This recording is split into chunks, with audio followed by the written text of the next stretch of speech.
Eh bien bonjour, bonsoir à tous et bienvenue dans cette nouvelle vidéo qui va venir résumer le second cours magistral traitant de la compréhension du langage.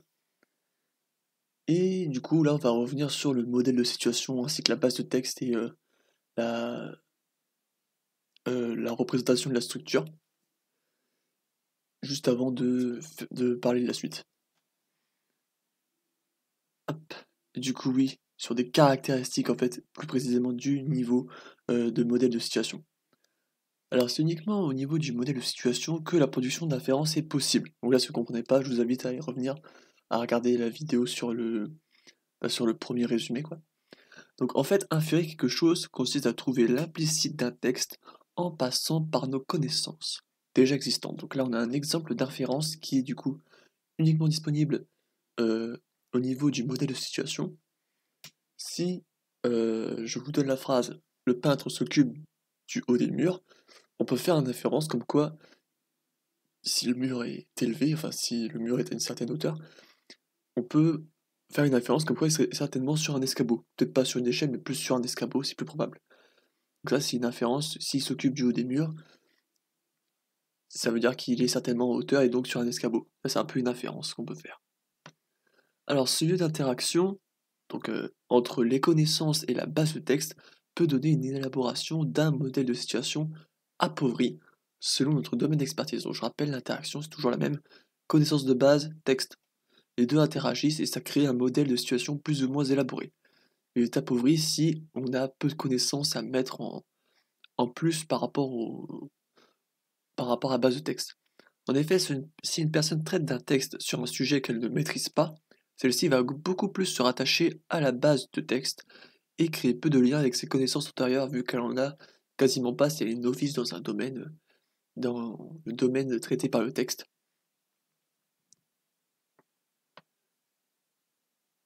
Donc ensuite, le modèle créé sera beaucoup plus pertinent si nous arrivons à intégrer la base du texte à nos connaissances et donc si nous maîtrisons déjà le sujet du texte.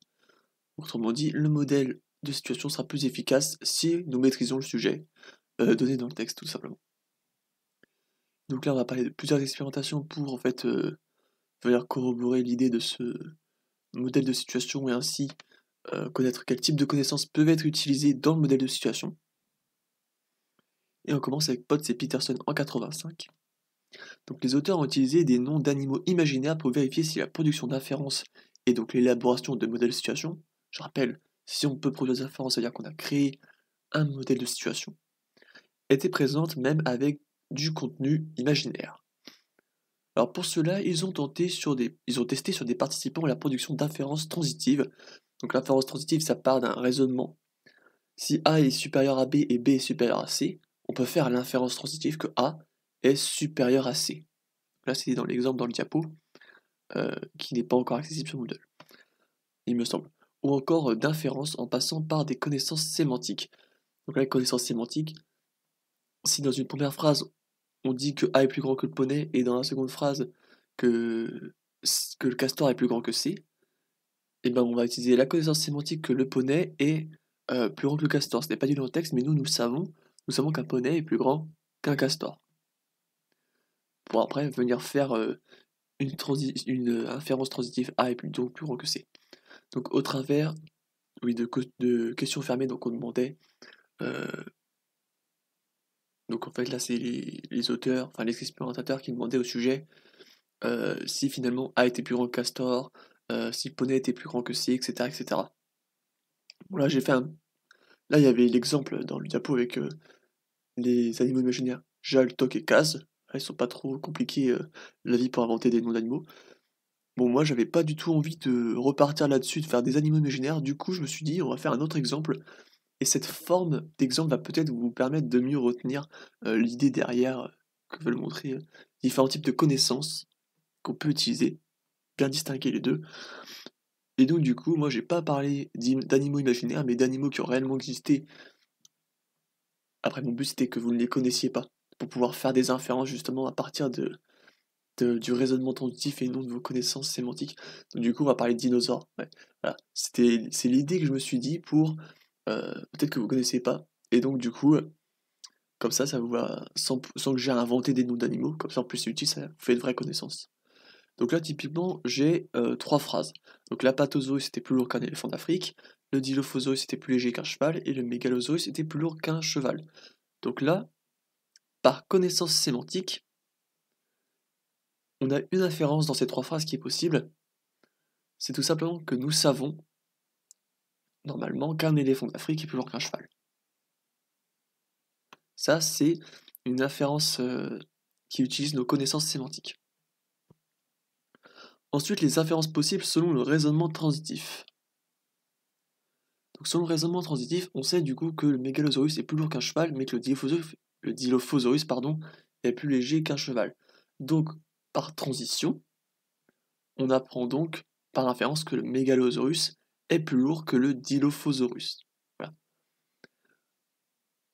Autre inférence possible en utilisant le raisonnement transitif en passant par les connaissances sémantiques, si l'éléphant d'Afrique est plus lourd qu'un cheval.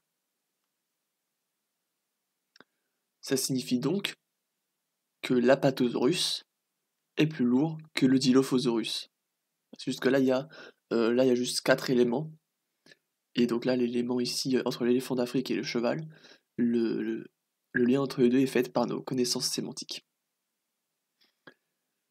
Bon là, ici aussi, c'est ce qu'il faut savoir aussi les limites, c'est que là, typiquement dans les phrases que j'ai faites, il y a une inférence qui est impossible, c'est de savoir qui entre le Mégalosaurus et l'Apatosaurus est le plus lourd. Là, avec les 3 phrases, on ne peut pas savoir. Parce que tout simplement, on dit que le Mégalosaurus est plus lourd qu'un cheval, mais on ne dit pas qu'il est moins lourd qu'un éléphant d'Afrique. Donc là, l'inférence est impossible. Donc on ne peut pas savoir si le Mégalosaurus est plus lourd que l'Apatosaurus ou moins. Voilà, c'était un petit exemple en espérant que la forme vous permette de retenir, peut-être. Donc l'idée vraiment, inférence par les connaissances sémantiques et l'inférence par des raisonnements, donc là, le raisonnement transitif. On poursuit. Donc oui, du coup, ils ont bien évidemment montré que voilà, on utilisait ces 2 types de connaissances au travers de l'élaboration de notre modèle de situation. Alors ensuite, on a 2 autres études de Morrow, Greenspan et Bauer 87, puis là, inversion de l'ordre, petit changement d'ordre en 89. Donc là, ils ont testé dans 2 études si les connaissances spatiales, donc là, étaient aussi utilisées dans l'élaboration d'un modèle de situation. Donc là, on a vu qu'il y avait des connaissances au niveau du raisonnement qui étaient utilisées, des connaissances sémantiques, mais ils se sont posé la question si les connaissances spatiales pouvaient aussi être utilisées dans l'élaboration d'un modèle de situation. Alors pour cela, les auteurs ont fait mémoriser à leurs participants des locaux. Là, on va prendre l'exemple d'un laboratoire, donc ils doivent connaître toutes les pièces d'un bâtiment ou plus d'un local, peut-être juste un étage par exemple. Donc ensuite, ils ont vérifié leur mémorisation pour bien évidemment qu'il n'y ait pas de biais, il faut bien qu'ils aient mémorisé et attribué à chaque pièce différents objets. Donc imaginons qu'il y ait 5 pièces et qu'on donne 2 objets par, par pièce, donc par exemple un bureau de telle couleur, un tableau de telle couleur, une armoire de telle couleur, etc. etc. Donc à chaque fois, il faut bien que dans mon exemple là, que je viens de donner à la va-vite, que le sujet retienne où sont les 5 pièces et quels sont les objets qu'il y a dans chacune de ces pièces. Là, c'est aider la mémorisation. Donc après cela, le sujet lisait un texte décrivant le parcours d'une personne dans les locaux mémorisés. Après une lecture décrivant notamment la pièce source et la pièce but de la personne, donc autrement dit, d'où elle vient et où elle va, les expérimentateurs présentaient 2 objets aux participants. Celui-ci devait répondre le plus rapidement possible si les 2 objets appartenaient ou non à la même pièce. Alors dans la condition contrôle, la réponse était oui, mais ce qui nous s'intéressait le plus, c'est la condition expérimentale où en fait c'est non, les deux objets présentés n'appartenaient pas à la même pièce. Donc une à la pièce source, une à la pièce but. Les auteurs ont suggéré que si en fonction de la distance, les sujets mettaient plus ou moins de temps à répondre, donc la distance parcourue par la personne, typiquement les 2 pièces étaient loin, ou si les 2 pièces, les 2 pièces étaient proches, tout simplement ça allait ça allait peut-être selon eux venir modifier les temps de réponse. Donc, et si ça le faisait, cela signifiait que les sujets utilisaient leur nouvelle connaissance spatiale dans le traitement du texte et donc dans la création du modèle de situation. En effet, si le sujet se représente dans sa lecture le parcours du personnage, typiquement il s'imagine d'aller du point A au point B, mais logiquement si le trajet est plus long, il va mettre plus de temps euh, à, à représenter le trajet du personnage, alors le temps de réponse sera plus long pour un parcours plus long. J'aurais presque dû faire un page pour ça, mais c'est l'idée de parcours court, temps de réponse court pour les deux objets. Donc là, la réponse totale, c'était le non. Et temps de réponse, enfin, parcours long, temps de réponse plus long. Voilà. Donc finalement, on utilise aussi nos connaissances spatiales dans l'élaboration d'un modèle de situation, en plus de nos connaissances sémantiques ou encore des connaissances de raisonnement, donc là, la transitivité. C'est ce qu'on avait vu, A plus grand que B, B plus grand que C, donc A plus grand que C. Il ne faut pas oublier, ouais, ils ont servi, enfin ils ont montré du coup qu'on pouvait aussi utiliser nos connaissances spatiales. Alors maintenant, on va venir aborder les notions de schéma, ou pardon, et de script présenté par Schonk et Abelson en 77. Du coup, un schéma permet de regrouper nos connaissances sous la forme d'une structure conceptuelle. Autrement dit, possédant différentes idées triées entre elles. Donc ces structures sont générales et abstraites et permettent la création d'une certaine grammaire de récit. Donc la structure, ça nous permet de dire comment quelque chose va se passer. Donc ça, c'est en fait le protocole habituel pour chaque texte. Donc si par exemple, il y avait l'exemple du Marvel, comment se passe un Marvel, ben, on a une structure, enfin un schéma qui est fait avec différentes idées qu'on va pouvoir remplir. Ce schéma peut apparaître dans le traitement d'un texte avec une structure acquise, mais avec des cases vides qui seront remplies par les éléments. Donc là, quand je parle de texte, ça peut être aussi un film, par exemple. Donc l'idée, c'est que on a une structure. Donc c'est un ensemble de, je sais pas, vous pouvez imaginer des rectangles avec des traits les reliant. Et on va venir après remplir ces structures dans la situation particulière qui nous fait face en fait. Donc on parle alors de particularisation, et puis là j'ai fait un petit exemple avec un. J'ai imaginé un peu la structure que pourrait être, enfin le schéma que pourrait correspondre pour un film d'horreur. Donc quel schéma euh, on aurait pour un film d'horreur, voilà, c'est ça que je voulais dire. Et donc j'ai fait un second page où on peut imaginer, pour donner un exemple un peu de particularisation, donc histoire complètement inventée. Donc là on peut imaginer qu'on aurait un peu, le schéma représenterait quatre concepts différents qui seraient reliés les uns aux autres dans une suite logique. Donc le premier, on aurait un début peu effrayant, mise en place d'une situation particulière. Ensuite, une montée de l'angoisse et des tensions. Donc là, vous voyez, c'est des, justement là, c'est des idées qui sont générales et abstraites. Voilà, montée de l'angoisse et des tensions, du moins pour les survivants. Angoisse sans paroxysme, peur de mourir continue. Enfin, la peur de mourir est continue, oui. Et pour finir, souvent, ils trouvent un moyen ou pas pour survivre. Et donc là, dans mon histoire que j'ai purement inventée, j'ai mis j'ai mis des exemples de ce qu'on pourrait retrouver. Hop, là je zoome un peu parce que sinon vous allez rien voir là. Donc typiquement, début peu effrayant, mise en place de situation particulière dans. Oh pardon pour le bruit. Pour l'histoire que j'ai inventée, ça pourrait être des jeunes venus passer un week-end dans une maison au coût étonnamment peu élevé. Ensuite, pendant la nuit, on entend des cris et le son d'une tronçonneuse dans une chambre avant de retrouver des gens morts dans un bain de sang. Donc là, ça serait, si on imagine un peu le film, ça serait un peu le moment où la montée de l'angoisse parce que voilà, on retrouve des gens, on entend des cris, tout ça, c'est un petit peu, c'est pas rassurant quoi. Et donc ensuite, il y a un moment où ils ne sont plus beaucoup, donc là, ils vont essayer de trouver une solution, voilà, trouver un moyen ou pas de survivre. Et là, la mauvaise idée qu'on trouve parfois dans les films d'horreur, c'est de faire des groupes. Donc là, s'ils sont 4, on va faire 2 groupes de 2 pour taper le méchant. Ouais, c'est un peu une idée de merde parce que, voilà. En réalité, si on est dans une situation pareille, ce qu'on va faire, c'est qu'on va tous être, on va tous être au centre d'une pièce avec, je sais pas, les lampes ou quelque chose, bref. C'est vraiment dans l'idée du film d'horreur, c'est pas vraiment crédible, c'est pas vraiment ce qu'on ferait dans la vraie vie, quoi. Donc là, dans l'exemple que j'ai donné, du moins. Hop, poursuivons. Et là, l'idée, c'était de vous montrer une structure qu'on remplit en fonction de la situation, enfin de la situation de ce qui nous fait face, quoi. Alors ces schémas acquis permettent donc la création d'attentes, donc exemple le déroulé d'une musique, donc là souvent pour une musique on a couplet, refrain, parfois un petit bridge, puis un nouveau refrain. Et donc justement là cette attente ne va pas être acquise si typiquement il y a pas de refrain dans certaines musiques quoi. Et permet plus globalement de donner un cadre de fonctionnement général du monde, donc l'ensemble des schémas, ça nous donne un cadre, donc on sait comment fonctionne euh, le monde qui nous entoure globalement, hein, parce qu'en réalité, on est loin de tout savoir. Les schémas appartiennent à la mémoire déclarative et peuvent donc être expliqués aisément, consciemment, contrairement aux scripts appartenant à la mémoire procédurale.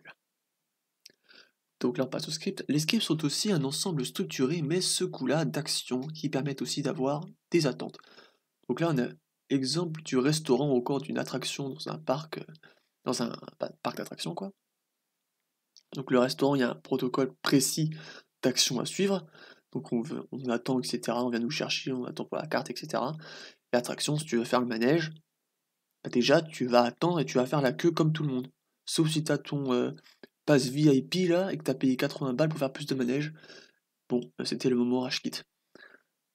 Donc nous ne sommes pas conscients de tous les scripts que nous réalisons. Ceux-ci peuvent aussi nous entraîner vers une sorte de routine. Les scripts peuvent aussi possiblement être intégrés dans un texte.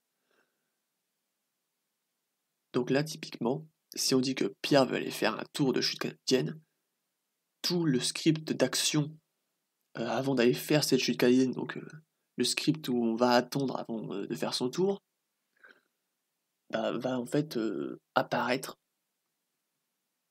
dans la lecture. Alors ensuite, on a Minsky en 75 qui a ajouté la notion de cadre. Ceci s'applique aux verbes qui peuvent aussi créer des attentes.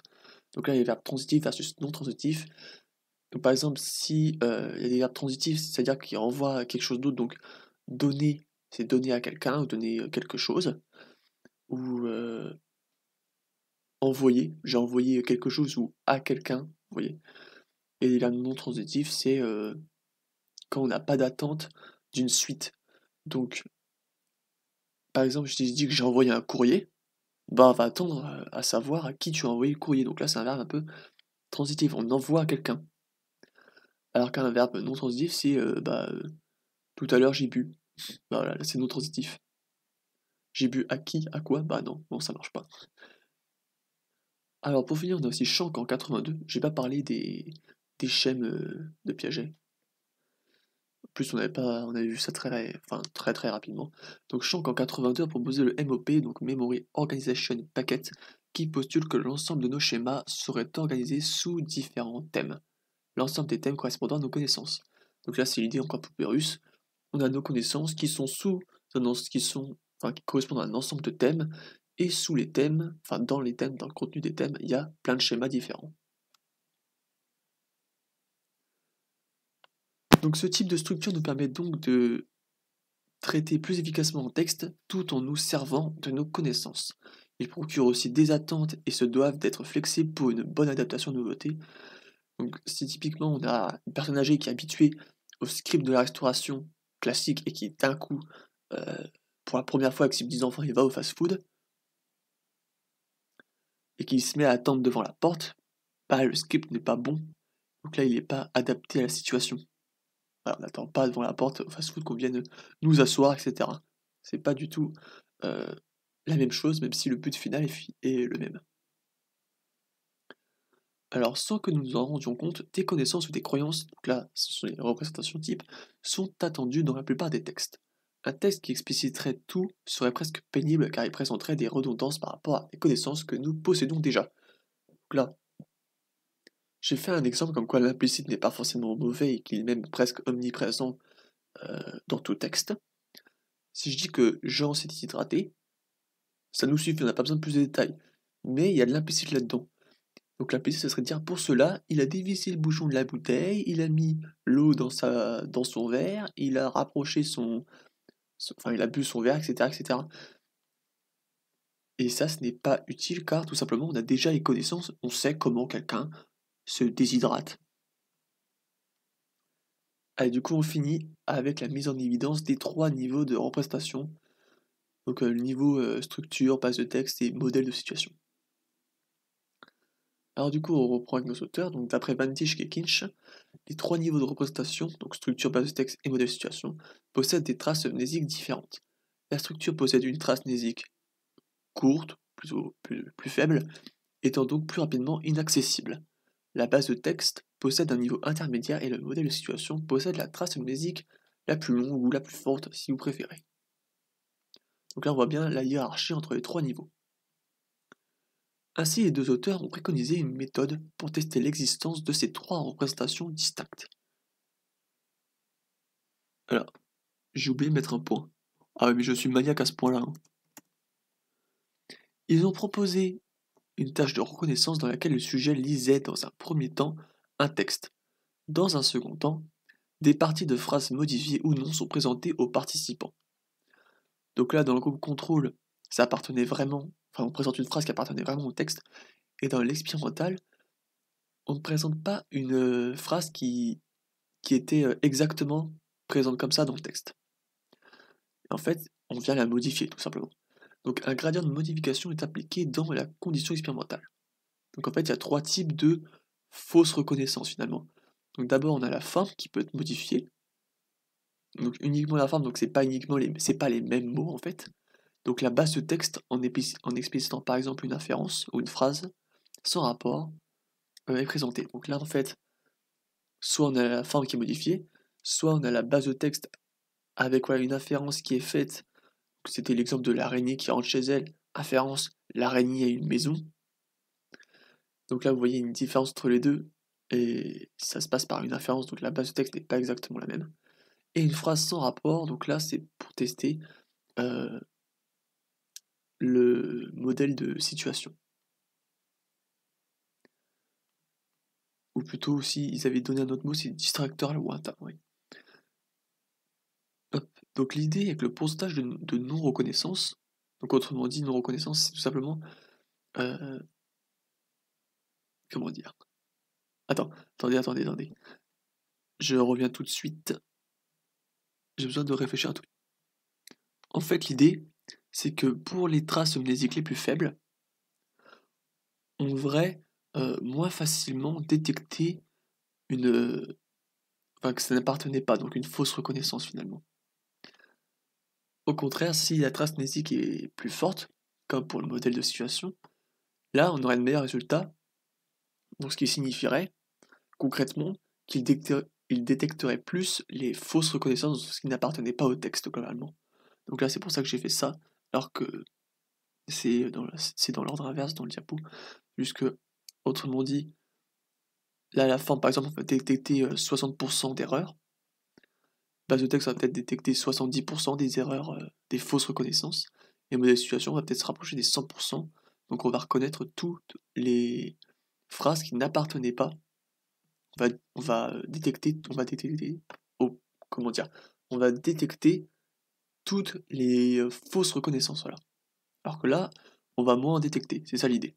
C'est l'idée de détection du faux, quoi.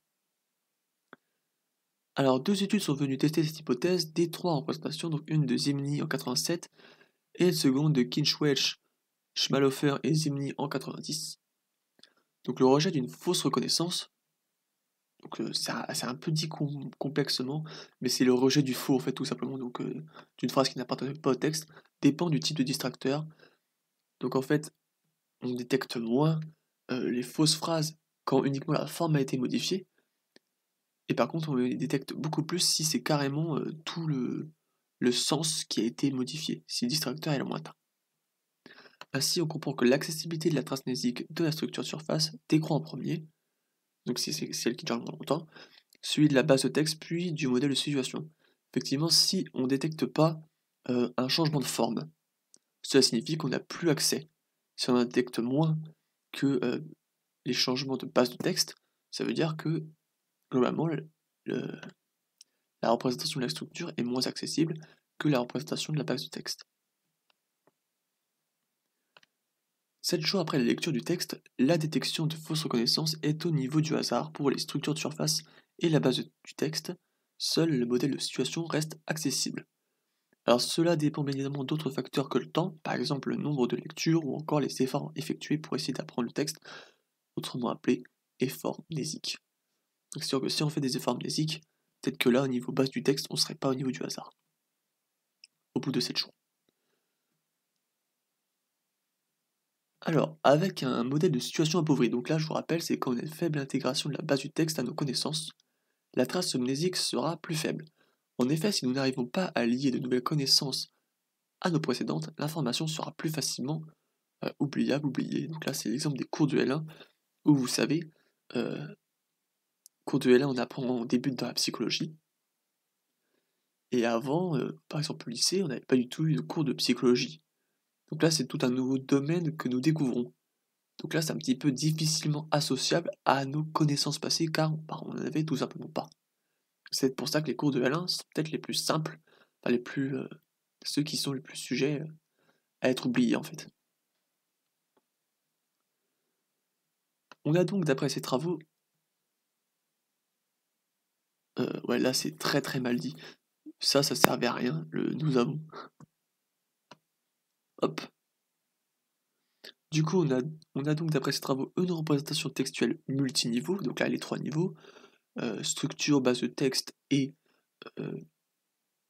modèle de situation, avec une rétention différente pour 3 types d'informations.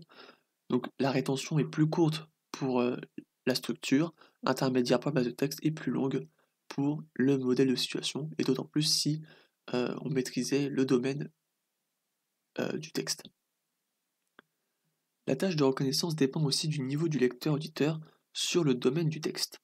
Un novice va davantage se concentrer sur la base de texte et peu sur le modèle de situation car il ne pourra pas intégrer les informations textuelles à ses connaissances inexistantes. Donc là vous voyez, il n'a pas connaissance, du coup il se focus complètement sur la base de texte. Au contraire, un expert va moins s'attacher au texte car celui-ci va juste rappeler des connaissances qu'il possède déjà. Qu'il possède, c'était censé être au singulier. Donc il sera donc moins bon dans la tâche de reconnaissance, donc pour détecter les changements de base de texte, parce qu'il aura moins fait attention. Alors que le novice aura fait très attention à la base de texte, et donc va détecter tout changement de cette base de texte. Donc là, juste pour le petit rappel, finalement on a 2 types d'apprentissage, un textuel et un autre qui est procédural. Après, j'avais juste une toute petite question, je m'étais mise là, comme ça, juste pour conclure. C'est que finalement, là, le modèle, il nous présente comment on traite les représentations occurrentes, mais il ne nous dit pas comment des représentations occurrentes deviennent-elles des représentations types. Vous voyez, lorsqu'on est novice dans un domaine, ou plutôt lorsqu'on est expert dans un domaine, il y a bien un moment où on a été novice. Avant d'être expert en psychologie, on a été déjà novice en psychologie. Mais là, ce modèle-là ne dit absolument pas, c'est ça la question que je me demande, que je me pose du coup, il ne dit absolument pas comment on accumule les premières connaissances. Parce que l'idée, c'est si on ne peut pas les intégrer à des connaissances que nous ne possédons pas, tout simplement parce qu'on débute, pas comment on fait pour avoir des représentations types. Donc nous l'exemple de la typologie, enfin la psychologie plutôt. La psychologie, on a des représentations, on a certainement des représentations types maintenant. Et comment elles ont fait pour passer d'occurrentes à type. Voilà. Et voilà, c'était tout pour cette petite vidéo, enfin longue vidéo. Et sur ce, je vous souhaite une bonne fin de journée. Et je vous dis à bientôt pour une prochaine vidéo.